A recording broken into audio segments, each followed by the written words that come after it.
Bismillahirrahmanirrahim. Alhamdulillahi alamin.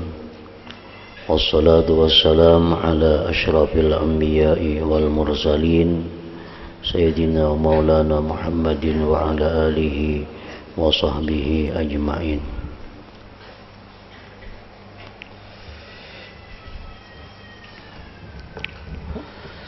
Mengenai besarnya kekhawatiran, maka ada beberapa sebab. Kekhawatiran bahwa amal ibadah yang kita persembahkan kepada Allah itu ditolak oleh Allah. Kekhawatiran bahwa ibadah yang sudah diterima oleh Allah itu menjadi hilang, menjadi terhapus. Nah, besarnya kekhawatiran maka ada beberapa sebab.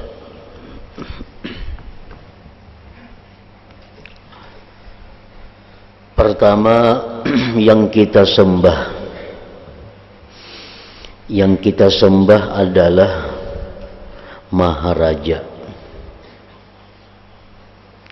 yang kemegahan dan keagungannya tidak ada habis-habisnya. Yang pertama itu, yang kita hadapi, yang kita sembah itu adalah Tuhan yang maha segala-galanya, maha mengetahui hati kita, maha mengetahui seluruh gerak-gerik kita, maha mengetahui apa yang tersirat di dalam hati kita. Itu satu yang menyebabkan kita khawatir amal ibadah kita ini ditolak oleh Allah.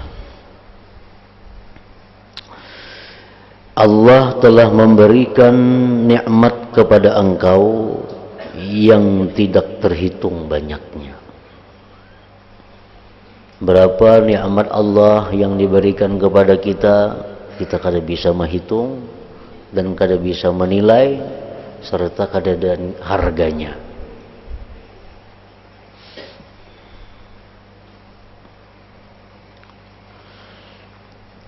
Sedangkan engkau mempunyai badan dengan cacat-cacat yang samar.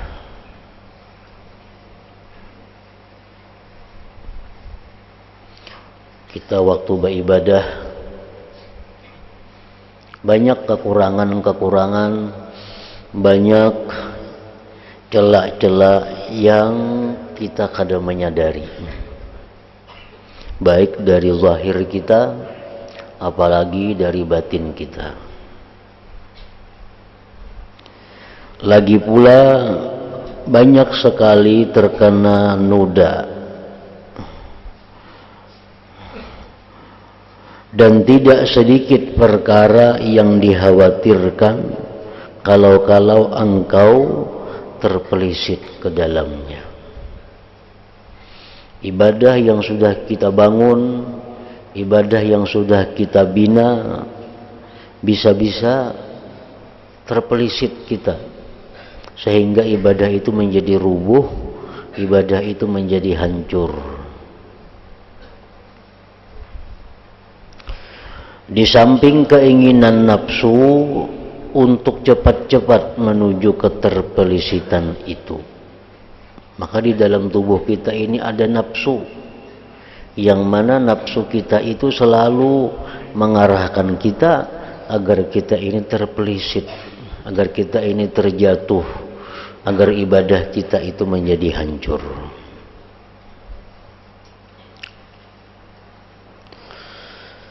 Engkau perlu mengeluarkan, memproduksi amal yang bening. Engkau perlu menerbitkan, menimbulkan amal yang bening. Lagi pula selamat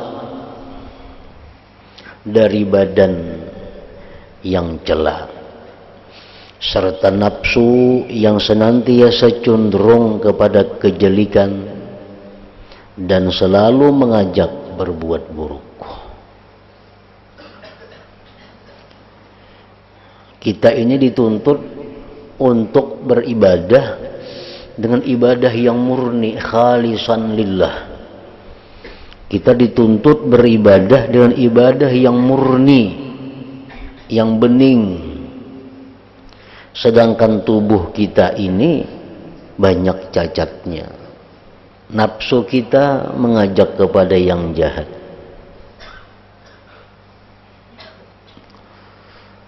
Melalui cara yang patut bagi Tuhan sekalian alam dan dapat mengambil tempat pada keridhaannya serta diterima olehnya. Itu yang kita khawatirkan ini. Kita dituntut mengeluarkan, menerbitkan ibadah yang murni, sedangkan tubuh kita ini banyak celaknya, sedangkan nafsu kita mengajak selalu kepada kejahatan. Kalau tidak begitu, artinya kalau ibadah kita itu tidak murni karena Allah, ibadah kita itu ada bercampur dengan yang lain daripada Allah, maka engkau bakal kehilangan keuntungan yang besar, yang nafsu siapapun tidak akan kehilangan keuntungan itu. Sembahyang 2 rakaat dihargai oleh Allah dengan dunia dan isinya, bahkan lebih baik. Itu kalau ibadah yang kita terbitkan, ibadah yang kita keluarkan itu ibadahnya murni.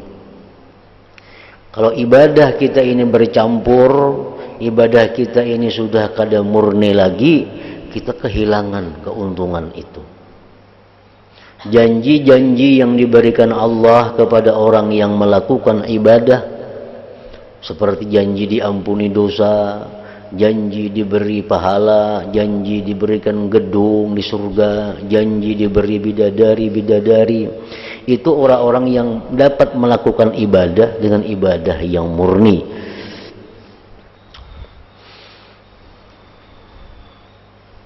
Bahkan kadang-kadang engkau menerima cobaan, bencana lantaran amal yang demikian itu. Bencana yang engkau tidak kuat menahankannya. Karena ibadah kita ini kada murni, ibadah kita ini kada bening, kadang-kadang kita kehilangan bagian, bahkan dapat musibah, dapat bencana karenanya.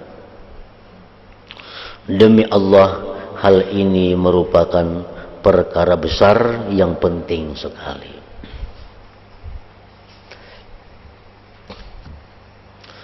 Nah, jadi itulah salah satu kekhawatiran pada diri kita tentang ibadah yang kita persembahkan kepada Allah Subhanahu wa ta'ala.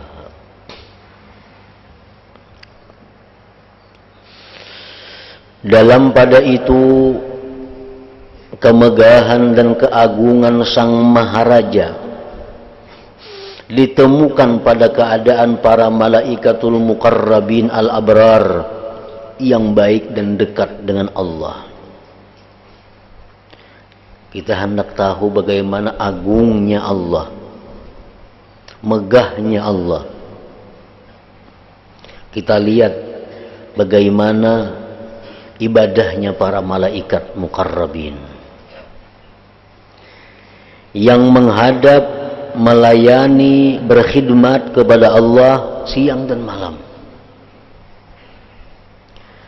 Sampai-sampai sebagian dari mereka ada yang terus-menerus berdiri sejak diciptakan Allah.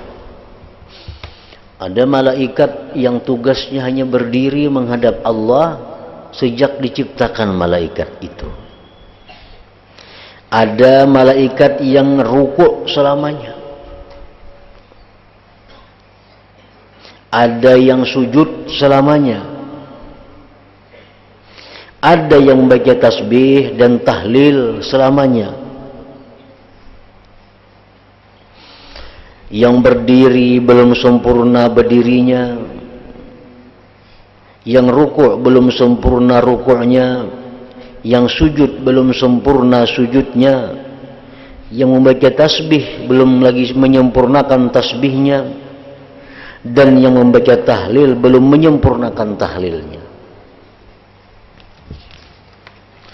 Sudah tersusul tiupan Israfil yang membuat mereka semua mati.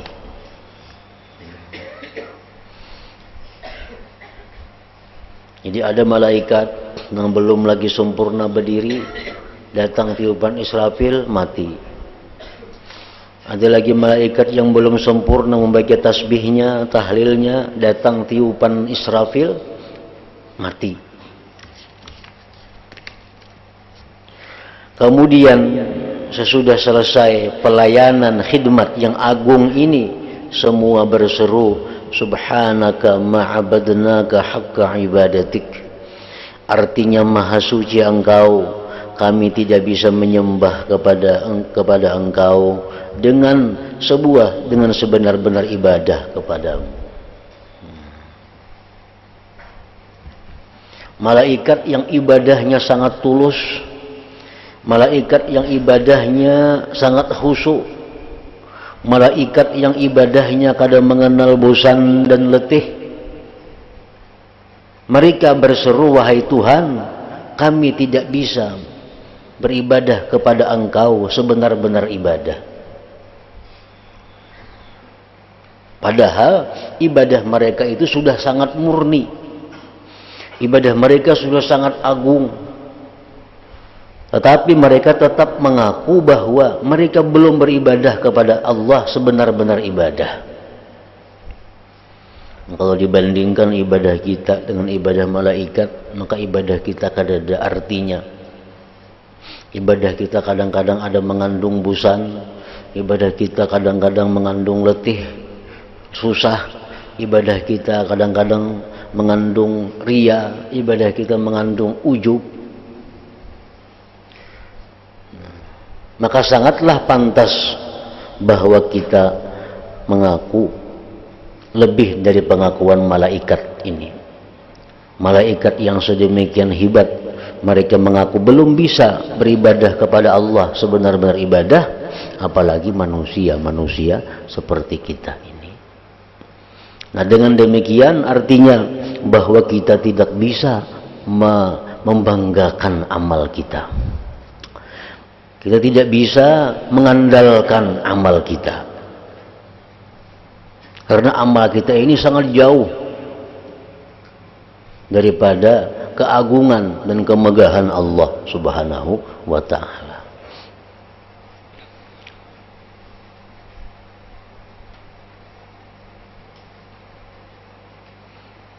Kadang-kadang kita berkata, baik di dalam hati atau lisan, rancaknya sudah aku berdoa, belum juga dikabulkan Tuhan lagi. Doa kita tuh nang kayak apa yang kita persembahkan kepada Allah?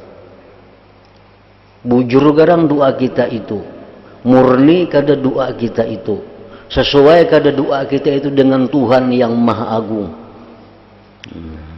Jadi ucapan kita beribu kali sudah berdoa belum kabul juga lagi, itu ucapan yang salah, anggapan. Itu berarti ada perasaan mengandalkan amal. Padahal amal kita ini sebenarnya jauh untuk bisa diandalkan. Amal kita ini sangat jauh untuk bisa kita pegang, untuk kita banggakan. Karena amal kita pasti ada celahnya, ada cacatnya, ada kurangnya.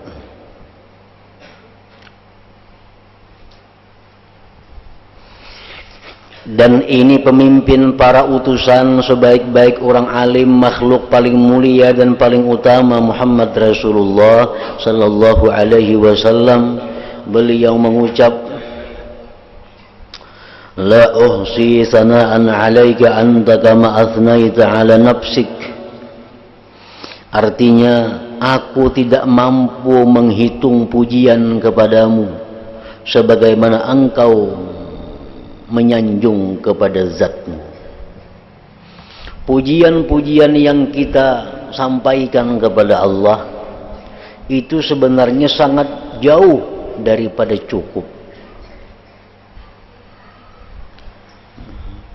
Dengan bagaimanapun ibarat kata-katanya, dengan bagaimanapun kita menyanjungnya, maka sanjungan pujian yang kita tujukan kepada Allah itu masih jauh kurang daripada yang mestinya hak oleh Allah Subhanahu wa ta'ala. Kita memuji, paling-paling kita memuji Allah itu sampai ke ungkapan maha. Allah itu maha, maha mengetahui. Artinya kan maha itu lebih daripada sekedar mengetahui, maha. Padahal andai kata kita mengucap 1000 kali maha mengetahui, itu pun belum cukup untuk memuji bagaimana hebatnya, luasnya ilmu Allah Subhanahu wa ta'ala itu. Kita mengucap Allah itu maha berkuasa. Kita merasa kita sudah memuji Allah karena dengan ungkapan kata-kata maha. Padahal 1000 kali maha berkuasa kita ungkapkan itu belum cukup untuk menandingi bagaimana berkuasanya Allah Subhanahu wa ta'ala itu. Sampai Nabi kita mengucapkan, ujar Nabi, aku tidak mampu ya Allah memuji engkau sebagaimana engkau memuji dirimu.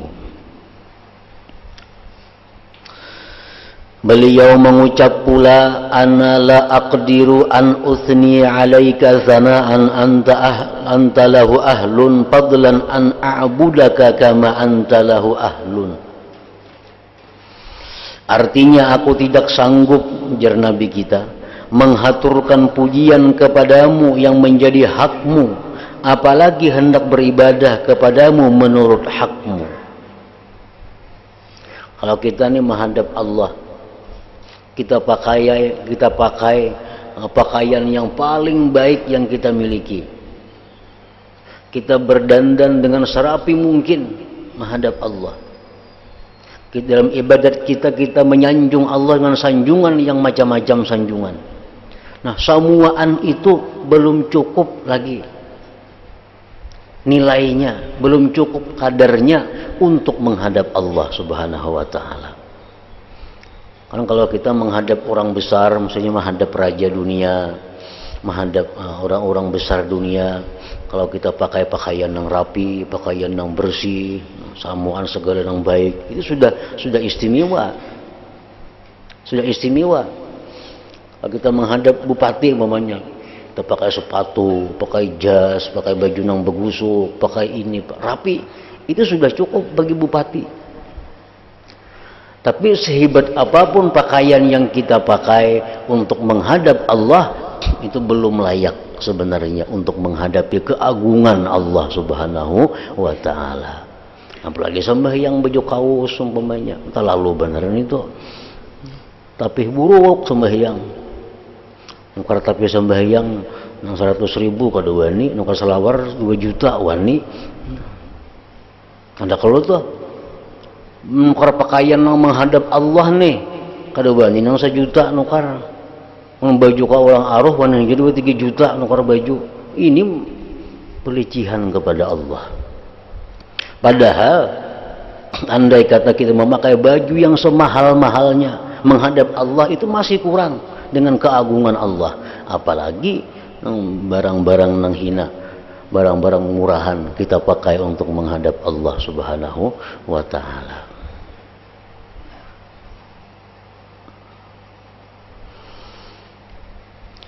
Beliau Rasulullah sallallahu alaihi wasallam bersabda, laisa ahadun yadkhulul jannata bi'amalihi. Artinya tidak ada seorang pun masuk surga lantaran amalnya. Lantaran amalnya. Kalau kau masuk surga,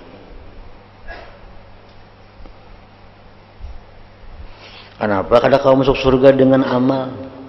Amal kita ini amal nang kada murni. Amal kita ini amal nang banyak cacatnya. Amal kita ini amal nang banyak rusaknya. Nah, andai kata amal kita itu dinilai oleh manusia, sembahyang kita 2 rakaat atau 4 rakaat, manusia nang menghargai paling 50.000 diberinya. Namun berharga 50.000.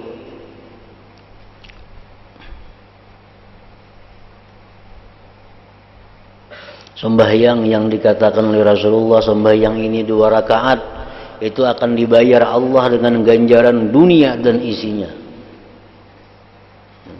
Kita sembahyang 2 rakaat karena diupah manusia, sembahyang hadiah ajar. Sembahyang hadiah 2 rakaat aja Allah. Sembahyang hadiah arwah abah 20 orangnya, arwah abah, arwah mama dan sanak macam-macam. Berapa duitnya? 20.000 isinya. Manusia menghargai amal kita sangat murah. Allah menghargai 2 rakaat itu lebih baik daripada dunia dan isinya. Jadi kalau kita beramal karena manusia, kita adalah orang yang sangat bodoh, orang yang sangat tidak berakal. Berapa manusia yang beri harga amal kita? Nah, ganjaran yang besar diberikan Allah tadi kepada kita, itu pun kada cukup untuk kita masuk surga.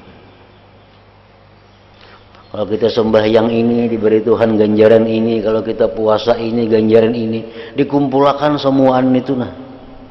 Kada kawa untuk membayari surga itu kada cukup. Jadi kada kawa kita masuk surga itu dengan amal kita. Dengan amal kada kawa. Tidak ada seseorang pun masuk surga lantaran amalnya. Para sahabat bertanya kepada Rasulullah Sallallahu Alaihi Wasallam, apakah paduka juga begitu ya Rasulullah? Pian pang wahai Rasulullah kayak itu jualah. Ada kau masuk surga dengan amal? Rasulullah menjawab, wala ana illa ayyataghammadani Allah birahmatih. Aku pun tidak dapat masuk surga sebab amalku, melainkan aku dilingkupi rahmat Allah Subhanahu wa Ta'ala. Jadi kita masuk surga itu adalah dengan rahmat Allah. Dengan rahmat Allah. Lalu amal kita ini apa gunanya? Kita bakal masuk surga kada lawan amal. Ibnu Mas'ud radhiyallahu anhu mengatakan bahwa kita ini selamat dari titian siratal mustaqim itu dengan kemaafan Allah. Dengan kemaafan Allah. Dengan kemaafan Allah kita bisa menyeberang ke halaman surga. Amal kita kada kau menyelamatkan. Ujar Ibnu Mas'ud. Kita masuk surga pulang rahmat Allah. Memberhitung amal kada kau bayar surga itu. Karena rahmat Allah itulah yang menyebabkan kita masuk surga. Nah, amal kita ini bangsa apa? Amal kita ini hanya berfungsi untuk jatah-jatah surga. Nah, amalnya banyak dapat surga nang ini, nah amalnya nang sedikit dapat surga ini, nah amalnya kayak ini dapat surga kayak ini. Nah, makin banyak amal, makin banyak diberi fasilitas di dalam surga. Jadi amal ibadah kita ini hanya untuk mendapatkan fasilitas-fasilitas surga. Kalau modal masuk ke surga itu kada bisa dengan amal. Rasulullah pun demikian kata beliau.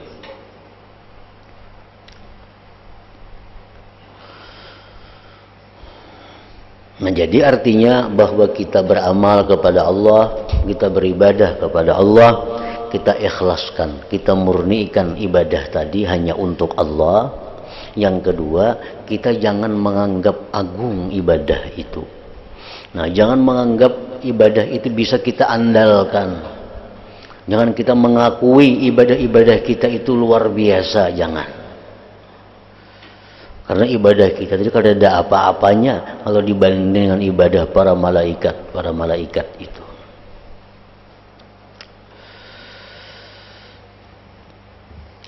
Adapun nikmat dan anugerah Allah itu sebagaimana difirmankan Allah Ta'ala, wa in ta'uddu ni'matallah la tuhsuha. Artinya, dan jika kalian mencoba menghitung-hitung nikmat Allah, tentu kalian tidak akan mampu menghitungnya. Kada kau menghitung kita, banyaknya kada kawa dihitung, harganya, larangnya itu kada kawa dihitung.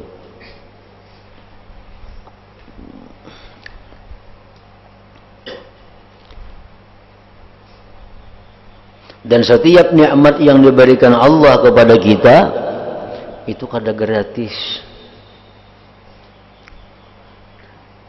Nikmat yang diberikan Allah kepada kita kada gratis.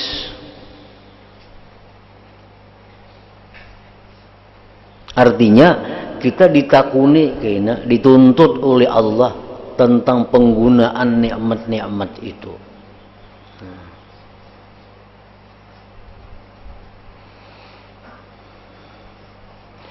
Juga seperti apa yang diriwayatkan bahwa kelak pada hari kiamah manusia akan digiring menurut 3 buku catatan. Buku catatan amal baik, buku catatan amal jelek, dan buku catatan nikmat. Ini amal baik kita 1 buku, amal jahat kita 1 buku, nikmat yang kita terima 1 buku.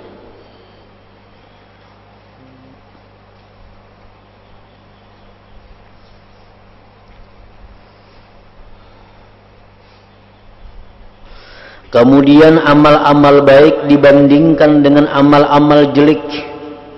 Timbang amal baik, amal jelek, mana banyaknya, mana menangnya. Setiap ada kebaikan didatangkan, pasti didatangkan pula nikmat.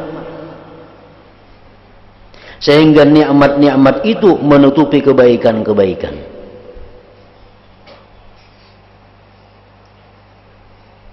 Sedangkan perbuatan jelek dan dosa tetap. Nah, maka terserah kepada Allah Subhanahu wa Ta'ala. Kita beramal kebaikan, periksa catatan amal. Aku bersedekah hari anu 10 juta. Didatangkan nikmat Tuhan.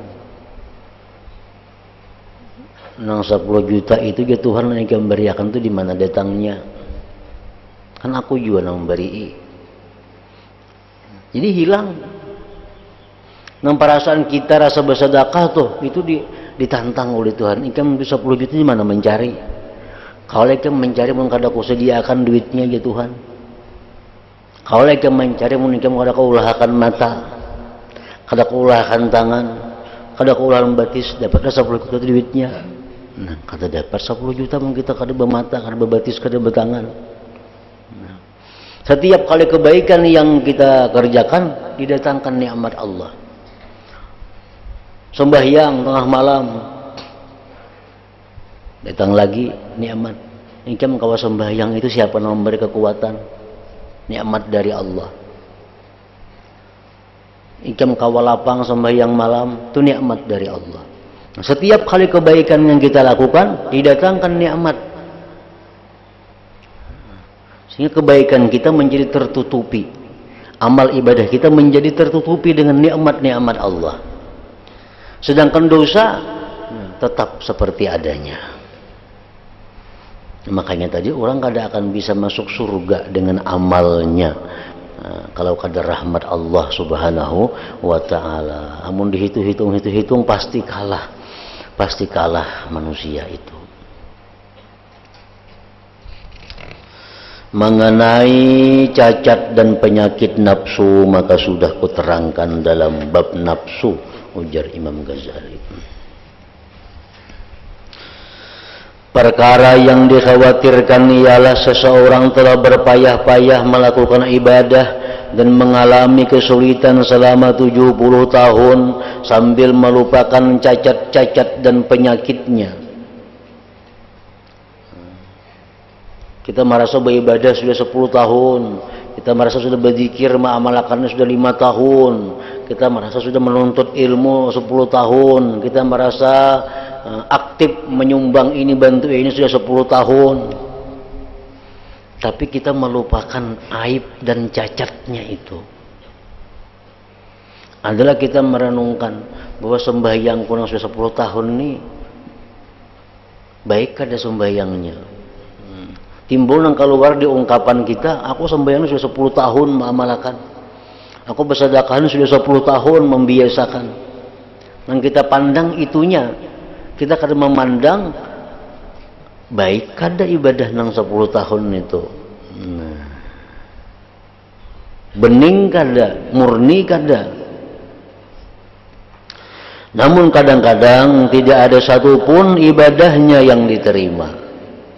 Padahal yang diagungkan 10 tahun ini sebuti-buti nggak diterima Allah padahal. Bahkan ibadahnya yang dikerjakan bertahun-tahun itu rusak seluruhnya hanya dalam waktu sekejap. Ini sudah haji beberapa kali, umrah beberapa kali, bersedekah berapa miliar segala macam. Banyak sudah amalnya dan tersimpan di perbendaharaan Allah. Tapi karena orang ini ada berbuat sesuatu dengan perbuatan itu, akhirnya seluruh ibadah yang tersimpan itu menjadi rusak, menjadi hancur. Dan ada tuh perusak-perusak ibadah. Mungkinnya ada berkata-kata yang dengan kata-kata itu dia menjadi murtad di sisi Allah. Mungkin dia ada berbuat sesuatu yang dengan perbuatan itu dia menjadi murtad di sisi Allah. Bila sudah orang itu murtad, berapapun banyaknya amal kebaikan yang tersimpan menjadi hancur, menjadi kada berguna lagi. Padahal hanya dalam waktu sekejap. Lebih mengkhawatirkan lagi jika Allah memandang hamba yang sedang berbuat riya dengan ibadah dan taatnya zahirnya untuk Allah, tetapi batinnya ditujukan untuk makhluk, sehingga akhirnya Allah mengusirnya dan ia tidak dapat menghadap kembali ke hadapan Allah Subhanahu wa taala. Ya Tuhan, engkau sembahyang itu pada hari anu tu kada bujur di hati engkau tu ada kepada makhluk tujuannya. Engkau bersedekah sekian tu kada bujur, itu ada karena makhluk sebagai bukan karena aku. Akhirnya diusir oleh Allah dan kada bisa lagi menghadap Allah Subhanahu wa taala.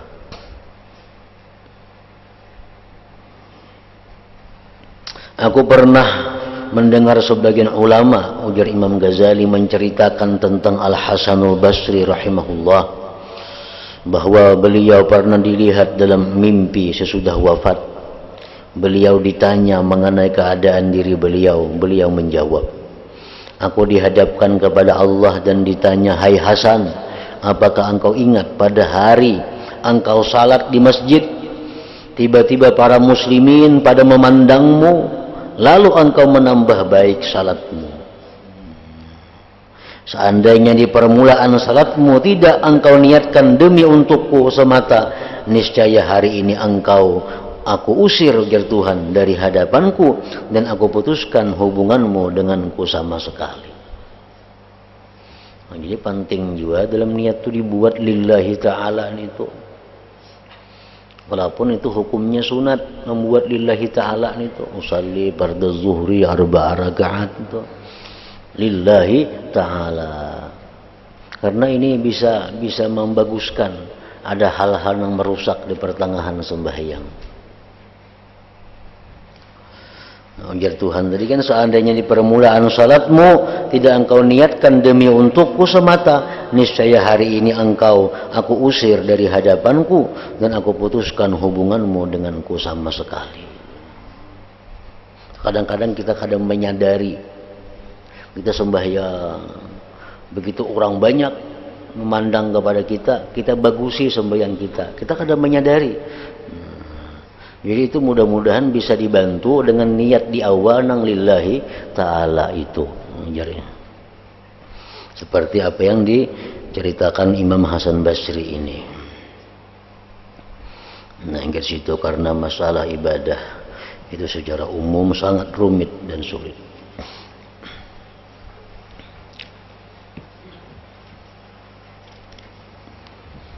إلى حضرة النبي صلى الله عليه وسلم الفاتحة. أعوذ بالله من الشيطان الرجيم. بسم الله الرحمن الرحيم.